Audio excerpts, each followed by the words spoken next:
దేవరాగం జ్ఞానయోగం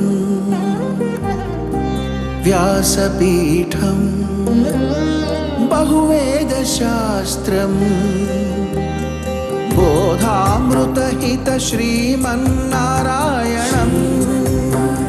శివగౌరీ సంభాషిత సకల పురాణం అష్టాక్షరి పంచాక్షరి మంత్రావరణం అఖిల దేవతా సంస్తుతి పారాయణం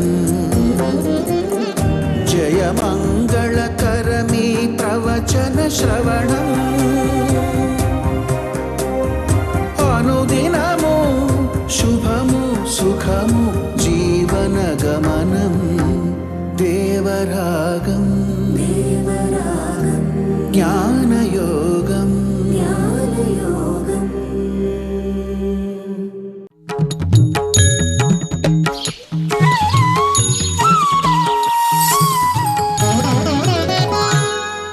ఆపదామపహర్తారం దాతారం సర్వసంపదాం లోకాభిరామం శ్రీరామం భూయో భూయో నమామ్యహం.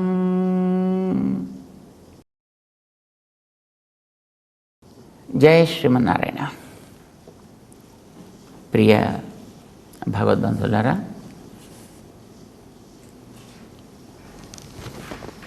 భగవంతుడు చాలా ఉదారుడు. ఆయన ఎంత ఉదారుడు అని అంటే, ఎవరు ఏ విధంగా జీవించాలి అని అనుకున్నా అభ్యంతర పెట్టేటటువంటి మనస్తత్వం కాదు అతనిది. ఈ ప్రపంచంలో ఉండేటటువంటి చేతన అచేతన వర్గాలన్నీ తనవే అయినప్పటికీ కూడా అవి ఏవైనా ఒకవేళ స్వతంత్రంగా వాడు ప్రవర్తిస్తాము అని అంటే, నో, నువ్వు అలా చేయడానికి వీల్లేదు, ఇలానే చేయాలి, ఇలానే ఉండాలి, ఇంతే ఉండాలి అని నిర్బంధించే మనస్తత్వం భగవంతుడిది కాదు. 9వ అధ్యాయంలో ఆయనకు ఉండేటువంటి ఈ అతి ఉదారమైనటువంటి డెమోక్రటిక్ సిస్టమ్ ఏమంటాం దీన్ని, అది ప్రజాతంత్ర వ్యవస్థ అని అంటాం కదా. అంటే ప్రజలకి అనుకూలంగా తాను ప్రవర్తించుట, అంతే తప్ప తనకి తగ్గట్టుగానే వాళ్ళందరూ ఉండాలి అనే నిర్బంధము చేయకుండుట. అంటే ఎవరి మానాన వాళ్ళని జీవించనిచ్చుట అని అర్థం. 22వ శ్లోకంలో భగవంతుడు అనన్య మనస్కుల యొక్క ప్రభావాన్ని చెప్పాడు.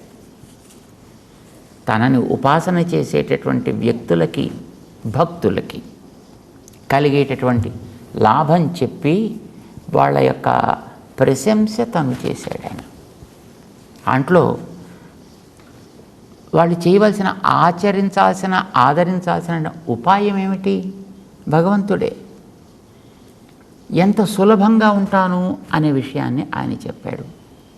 చేత ఉపాయ ఆచరణ అనేటటువంటిది చాలా ఈజీ, చాలా సులభం. ఏదో పెద్ద పెద్ద ఒళ్ళంతా హోనం చేసుకుని తిండి మానేసి ఉపవాసాలు చేసి ఇలాంటి కాయక్లేశ జనకమైనటువంటి స్థితి కాదు ఇది చెప్పాడు ఆయన. చేత ఉపాయమా చాలా సుఖరూపమైనది, అందించే ఫలం ఏమిస్తాను అని చెప్పాడు ఆయన. అలా ఉండగలిగిన వాళ్ళకి నిత్య అభియుక్తులు కనుక, వాళ్ళు ఎప్పుడూ భగవంతుడితో ఉండాలని కోరుకుంటారు కనుక వాళ్ళకి అదే ఎప్పుడు లభించేటట్లుగా చేస్తా, అది ఎప్పుడు నిరంతరము వాళ్ళకి నిలకడగా ఉండేటట్టు కూడా చేస్తా. మనం ధ్రువుడి కథ వినుంటాం. ఏదో కోరుకుని పాపం తపస్సు చేశాడు, భగవంతుడి కోసం చేశాడు, అనన్య మనస్కుడే చేశాడు. 6 నెలలే ఆయన చేసిన తపస్సు. కానీ 6 నెలల్లో మాత్రం అతి తీవ్రమైనటువంటి తపస్సు చేశాడు ఆయన. ఇది చూశాడు భగవంతుడు. ప్రత్యక్షమయ్యాడు అతనికి. ఏం కావాలో అని అడిగాడు ఆయన. అంటే ఏం అడుగుతాడు, ఆయనకి ఏం అడగాలో తెలియలేదు. భగవంతుడిని చూసినప్పుడు కలిగిన ఆనందంతో అసలు నోట మాటే రాలే. ఏదో చెప్పాలి అని అనిపిస్తోంది లోపల, కానీ బయటికి ఒక మాట కూడా మాట్లాడడం రాకపోతే తన దగ్గర ఉండేటటువంటి శంఖాన్ని ఆయన యొక్క బొగ్గకి తగిలించాడు ఆయన. దాంతో ఒక గొప్ప ధార అతనిలోంచి ఆరంభమైంది. అయ్యయ్యో, ఎంత దుష్టుణ్ణి నేను, ఎంత అదృష్టవంతుణ్ణి కూడా. నాకు భగవంతుడు నీలాంటి గొప్పవాడు ఉంటూ ఉండగా ఏదో ఒక క్షుద్రమైనటువంటి ఒక స్థానాన్ని నేను కోరుకున్నాను. తండ్రి గారి ఒడిలో కూర్చోవాలి అని కోరుకున్నాను నేను. స్థానాభిలాషి తపసి స్థితోహం త్వాం ప్రాప్తవాన్. కేవలం తపస్సులో కూర్చున్నాను, అదేదో కోరుకుంటున్నాను. కానీ ఏం ఆశ్చర్యం ఇది, బ్రహ్మాదులకి కూడా దర్శనానికి దుర్లభమైన త్వాం ప్రాప్తవాన్, నిన్ను చూడగలిగేటటువంటి అదృష్టానికి నేను నోచుకున్నానే. ఎవ్వడికి దక్కవు కదా నువ్వు స్వామి. కాచం విచిన్వన్ సమవాప్య రత్నం, గాజు పెంకు కోసం వెతుక్కుంటున్నాం, కానీ ఆశ్చర్యకరంగా అతి విలువైనటువంటి రత్నం దొరికింది నాకు.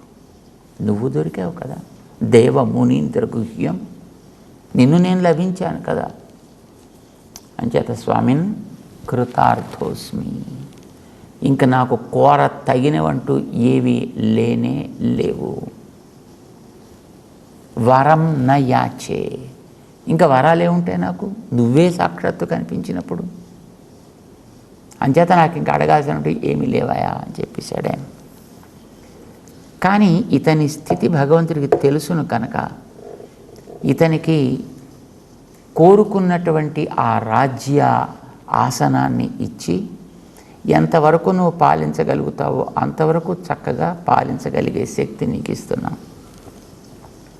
ఇహ నీకు అది చాలు అని అనిపించిన తర్వాత కూడా నీకు తరగనటువంటి ఒక శాశ్వతమైనటువంటి స్థానాన్ని నేను ఇస్తున్నా అని ధ్రువస్థానాన్ని ఆయనకి అప్పగించాడు ఆయన.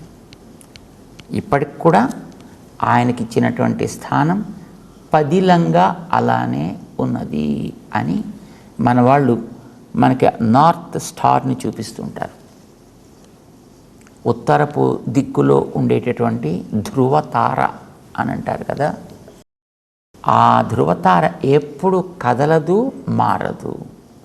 మిగిలినటువంటి ఈ రాశి చక్రమంతా, మిగిలినటువంటి ఖగోళమంతా, నక్షత్ర రాసులన్నీ కూడా దానికి చుట్టూ తిరుగుతాయి తప్ప ఆ ధ్రువ నక్షత్రం మాత్రం అక్కడే ఎప్పుడూ అలానే కదలకుండా స్థిరంగా ఉంటుంది.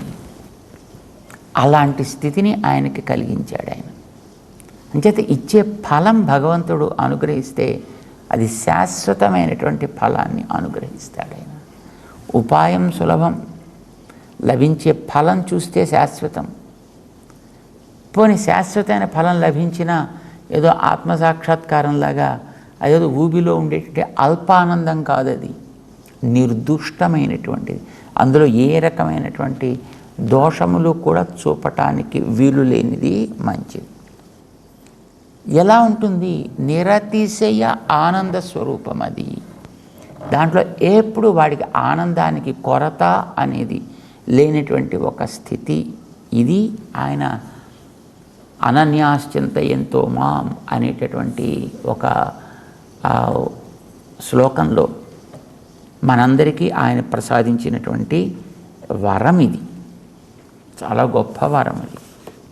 కానీ ఎంత గొప్ప వరం మనకి ఆయన ఇచ్చినా ఉపయోగించుకునే స్థితి మనకుండాలి కదా. అలాగ భగవంతుడు ఈ లోకంలో ఉండేటువంటి కొంతమందిని చూసి జాలి పడతాడు.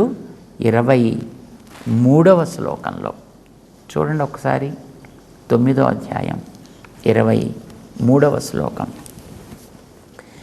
ఏ త్వన్యదేవతా భక్తాః యజంతే శ్రద్ధయాన్వితాః తేపి మామేవ కౌంతేయ యజంతి అవిధిపూర్వకం. శ్లోకం చాలా గొప్ప శ్లోకం, భగవంతుడు చెప్పింది.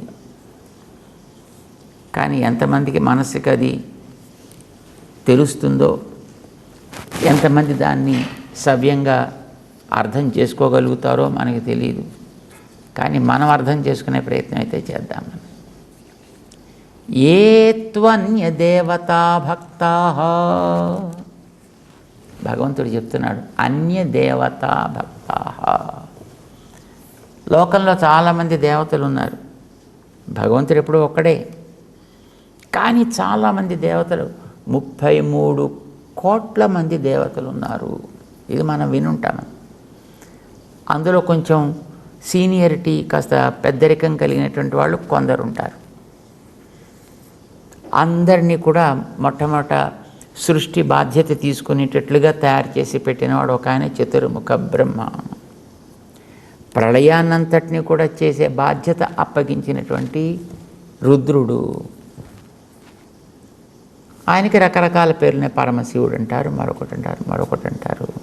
మరి అలాంటిది ప్రాపంచికమైనటువంటి ఈ ప్రపంచానికి అందరికీ సంబంధించినటువంటి వ్యవస్థ నేను చేస్తున్నానని ఆయనే మనకి 7వ అధ్యాయంలో స్పష్టంగా చెప్పాడు. లక్ష్మీనాథుడై ఉండేటటువంటి అతని వల్లనే ఈ లోకమంతా ఏర్పడ్డది అంటూ మనకి వేదం స్పష్టం చేస్తోంది. పురుష సూక్తాదులలో ఎంత మతం ఆయనే తయారు చేశాడు అని మనకి స్పష్టంగా చెబుతుంటే, ఎవడో కనిపించిన వాళ్ళని పట్టుకుని నువ్వే సృష్టికి కారణం, నువ్వే లయమునకు కారణం, నువ్వే రక్షకుడు, నువ్వే భుక్తుడివి అంటూ వాళ్ళని రకరకాలుగా స్తోత్రాలు చేస్తుంటే, పాపం ఈ జనాల యొక్క అజ్ఞానానికి, ఈ జనాలకు ఉండేటటువంటి మూర్ఖతకి జాలి పడవలసి వస్తుంది అని బాధపడుతున్నాడు భగవంతుడు అన్నమాట. జాలి పడుతున్నాడు. అలాంటి వాళ్ళ విషయంలో భగవాన్ అందరికీ తెలుసును, జీవవర్గం, మనం అందరం కూడా జీవవర్గం. ఈ జీవవర్గానికి అందరికీ వాళ్ళ కర్మ అనుభవం కోసమని ఏ రకమైనటువంటి దేహం ఇస్తే ఆ కర్మని వీళ్ళు త్వరగా అనుభవించి తగ్గించుకుని ఇంతకంటే మంచి స్థాయికి పెడతారు అనేది చేసిన ఆలోచన, దానికి ఫలితంగా ఆయన ఇచ్చేటటువంటి శరీరాలే 4 రకాలైనటువంటి శరీరాలు. చాతుర్వర్ణ్యం మయా సృష్టం గుణకర్మ విభాగశః. ఇది 4వ అధ్యాయంలో చెప్పుకున్నాడు ఆయన. ఇదే విషయాన్ని మనకి మహర్షులు కూడా చాలా చక్కగా చెప్పారు వారి వారి యొక్క రచనలలో, పురాణాల్లో. ఏమిటా చాతుర్వర్ణ్యం అంటే ఆయన ఇచ్చేటువంటి 4 రకాల అవకాశాలు. అది కూడా వాడి కర్మని బట్టి, వాడికి ఉండే గుణాన్ని బట్టి ఏ శరీరంలోకి వస్తే వాడు ఆ కర్మను త్వరగా చేయగలుగుతాడు, ఆ గుణాన్ని త్వరగా మార్చుకోగలుగుతాడు. ఇది ఆయన ఆలోచించి ఇచ్చేటటువంటి 4 రకాల శరీరాలే. అందులో మొదటి శరీరం దేవతా శరీరం, 2వ శరీరం మానవ శరీరం, 3వ శరీరం అడ్డంగా తిరిగేటటువంటి ప్రాణికోటి, 4వది కదలకుండా పడి ఉండేటటువంటి జీవరాశి. కదలకుండా పడి ఉండే జీవరాశి మనకు తెలుసును, చెట్లు మొక్కలు లాంటివి, రాళ్ళు రప్పలు లాంటివి, నీళ్లు, ఇవన్నీ కొండలు గుట్టలు నదులు లోయలు, ఇవన్నీ కూడా స్థావరాలు అని అంటాం. 2వది తిరియక్ జాతి. ఈ తిరియక్ జాతి అనేది అడ్డంగా తిరిగేది, నేల మీదో నింగిలోనో నీళ్లలోనో ఎక్కడో ఒక చోట, ఇవన్నీ కూడా అడ్డంగా తిరుగుతుంటాయి. ఇది 2వది. సరే, 3వది మనలాంటి వాళ్ళం అందరం. మనలాంటి వాళ్ళం అందరం అంటే పురుష స్త్రీ అనేటటువంటి విభాగంతో ఉండే తెల్ల రంగులో వాళ్ళు, నల్ల రంగులో వాళ్ళు, చామన ఛాయలో ఉండేటువంటి వాళ్ళు, మరొక రంగులో ఉండేవాళ్ళు, పొడుగోళ్ళు, పొట్టోళ్ళు, లాగోళ్ళు, సన్నోళ్ళు, చదువు ఉన్నోళ్ళు, చదువు లేనివాళ్ళు, పైసలు ఉన్నోళ్ళు, లేనివాళ్ళు, పదవులున్నవాళ్ళు, లేనివాళ్ళు, మధ్య రకపు వాళ్ళు, ఇందులోనూ చేరకుండా ఉండేటటువంటి రకాలు కొంత. వీళ్ళంతా కూడా మానవ జాతి, స్థావర జాతి, తిరియక్ జాతి, మానవ జాతి, ఈ శరీరాలన్నీ అలాగ ఆయన ఇచ్చినవే. ఇవి కాకుండా మరొక శరీరాలు ఆయన ఇచ్చేటువంటి దేవ జాతి, ఇది కూడా ఆయన ఇచ్చేదే, అది కూడా కర్మానుభవం కోసం ఇచ్చేదే. అంచేత అది కూడా కొంతకాలం కోసం ఇచ్చేది, అది పుణ్యం కోసమో మరొక దాన్ని అనుభవించడం కోసం ఇచ్చేది. అది అయిన తర్వాత మళ్ళీ క్షీణే పుణ్య మర్త్యలోకం విశంతి, మళ్ళీ వాళ్ళు తిరిగి మళ్ళీ లోకం చక్రంలోకి రాక తప్పదు. కనుక దేవజాతి అని మనం చెప్పేదంతా కూడా ఈ జీవులు ధరించేటువంటి ఒక రకమైన శరీరధారులు మనలాగా, అయితే మనకంటే కొంచెం విలక్షణంగా, మిగతా జంతువులు మనకంటే విలక్షణంగా, స్థావరాలు మనకంటే విలక్షణంగా, ఏవైనా మనతో కంపేర్ చేసుకుని చూసుకోగలిగితే మనకంటే కొంచెం ఉత్తమంగా కొన్ని, మనతోటి సమానంగా కొన్ని, మనకంటే కొంచెం తక్కువగా కొన్ని, ఇంకా తక్కువగా కొన్ని జీవులకి ఇచ్చేటటువంటి దేహాలు ఇవన్నీ. అంటే దేవతలు అని మనం పేరు పెట్టే వాళ్ళంతా కూడా అలాగా ఏదో ఒక రకమైన శరీరాన్ని పొందినటువంటి జీవులే వారంతా. వాళ్ళని పట్టుకుని దేవుడితో సమానం వీళ్ళోనంటే ఎవరైనా దేవుడితో సమానం అవుతారా? చేసేవాడు ఆయన, వీటన్నిటినీ కలిగినవాడు ఆయన, ఆయనతోటి సమానం ఎట్లా అవుతారు? ఆయన యొక్క వ్యవస్థలో చేరి ఉండేటటువంటి వీళ్ళంతా. అంచేత దేవతలు ఎవ్వరూ భగవంతుడితో సమానమైన వ్యక్తులు కానే కారు అనేది వేదము మనకి స్పష్టం చేసేటటువంటి మాట, పురాణాలు చెప్పే మాట, ఇతిహాసాలు చెప్పే మాట. ఒకసారి ఇతిహాస పురాణాదుల్ని చదివి చూస్తే మనకి తెలిసే తాత్పర్యం అది. మేము పురాణాలే చదువుతున్నాం, ఇతిహాసాలే చదువుతున్నాం, వేదాలే చదువుతున్నాం, ఉపనిషత్తులే చదువుతున్నాం, కానీ మాకు అందరూ సమానమే. మేము ఎవరిని ద్వేషించమండి. ద్వేషించమని ఎవడు చెప్పాడు? ద్వేషించే అవసరమే ఉంది కనుక. కానీ అందరూ ఒకటని మాత్రం అనకూడదు. గౌరవించు, అందరినీ గౌరవించు. శరీరంలో చేతులున్నాయి, కాళ్ళున్నాయి, పళ్ళున్నాయి, నోళ్ళున్నాయి, ఏదో ముక్కులున్నాయి, మూతులున్నాయి, ఇవన్నీ ఉన్నాయి. ఇవన్నీ నేనే అంటే వాడిని పిచ్చోడని కదండి అంటారు. ఇవన్నీ వాడివి, వాడికి ఉపకరించేవి, వాడు వాడుకునేవి ఇవన్నీ. ఇందులో ఒకదానితో ఒకటి హెచ్చు తగ్గులు అనే ఉండక్కర్లే, ఒకదాన్ని ఒకటి ఆక్రమించక్కర్లే, ఒకదాన్ని ఒకటి అణిచివేయక్కర్లే. కానీ ఇవన్నీ కలిసి పనిచేస్తే, వాడి కోసం పనిచేస్తే అప్పుడు అవి సవ్యంగా ఉన్నట్లేక. అంతే. ఈ ప్రకృతిలో ఉండేటటువంటి జీవరాశి అంతా కూడా అంతే, దేవతలైనా అంతే. వాళ్ళంతా వాడి కోసం పనిచేస్తారు, వాడి వల్ల పనిచేస్తారు, వాడు ఉంటే పనిచేస్తారు, వాడు లేకపోతే ఇవన్నీ కూడా నిర్జీవములు. మన ఆళ్వార్లు వారి యొక్క ప్రబంధాల్లో చెప్పిన దాన్ని వివరిస్తూ చాలా తమాషాగా చెప్తారు. ఎత్తేవర్ వాలాటం అప్పోదే ఒழிయుం. వీళ్ళంతా కూడా తోకలాడించేటటువంటి వాళ్ళు, ఆడించే తోక లాంటి వాళ్ళు. ఈ తోకాటంతా ఎప్పటిదాకా ఉంటుంది? లోపల ఆ ప్రాణి ఉన్నంత వరకు ఉంటుంది. అది లేకపోతే ఆ తోకలా కూర్చుంటుందంతే. ఈ దేవతల ప్రవృత్తులన్నీ ఆ లోపల అంతర్యామిగా ఉండేటువంటి నారాయణుడు ఉన్నంత వరకే ఉంటాయి. ఆయన లేకపోతే ఇవన్నీ ఎక్కడికక్కడ ఆగిపోతాయి. దానికే మహాప్రళయము అని పేరు. ఇది మనకి వేదాలు చెప్పే మాట, ఇది మనకి ఉపనిషత్తులు చెప్పే మాట, ఇది మనకి పురాణాలు అందించేటువంటి ఉపదేశం. వీళ్ళందరూ కూడా మనుషులు, దేవతలు, జీవరాశులే. అంచేత ఎప్పుడూ కూడా వారిని గౌరవించాలి. అందరూ దేవతలు, మనుషులందరినీ మనం గౌరవిస్తున్నామా లేదా? చెట్లని, చేమల్ని మనం గౌరవిస్తామా లేదా? క్రిమి కీటకాలని మనం గౌరవించాలి, రాయి రప్పని మనం గౌరవించాలి, అలానే దేవతలను కూడా గౌరవించాలి. అందుకని దేవతలంతా దేవుడు అనేటువంటి పేరు పెట్టకూడదు. ఇది మనకి స్పష్టం. దీన్నే చెబుతున్నాడు.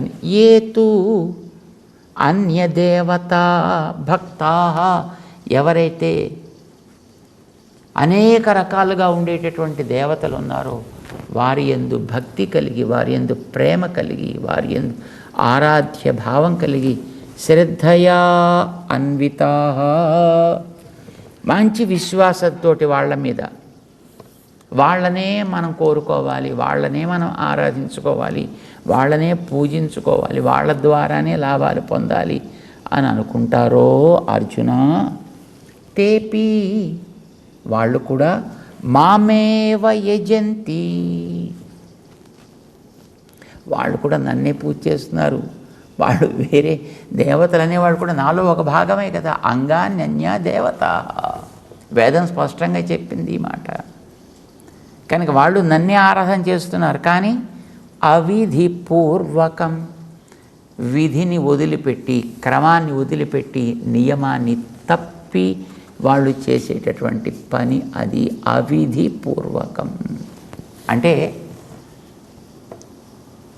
కాలు పట్టుకుని ఈ కాలే నాకు అన్నీ, సరే నేను వెళ్ళాలి త్వరగా వదలరా అంటే, నేను కాలుని వదిలేదు లేదు, కాలే నాకు సర్వస్వం, ఈ కాళ్ళే నాకు శరణ్యం అంటూ ఆ కాలుని పట్టుకొని వదలకుండా కూర్చున్నాడు అనుకోండి, అది ఆ వ్యక్తి మీద ప్రేమ ఉన్నట్టే వీడికి.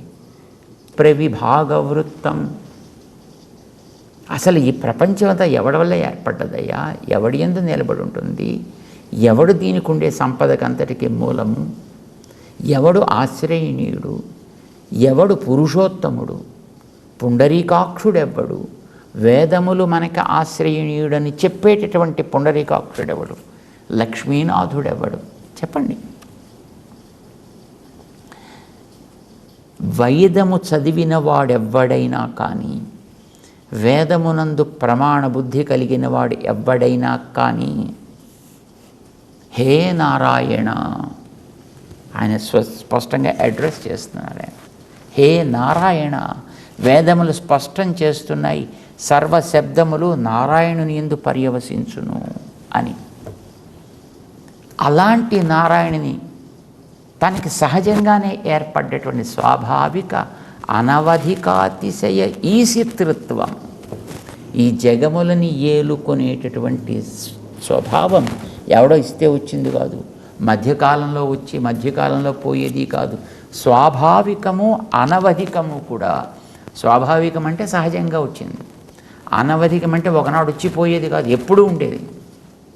ఏమిటది? ఈశితృత్వం, దీనిని నియమించేటటువంటి సామర్థ్యము, సత్తా.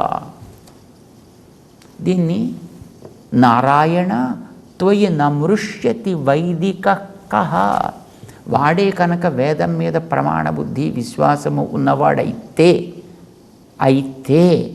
నేను అంగీకరించని వాడెవడు ఉంటాడయా అని సవాల్ విసిరారండి. అంటే అంగీకరించలేంటే వాడు వైదికుడు కానే కాదర్థం.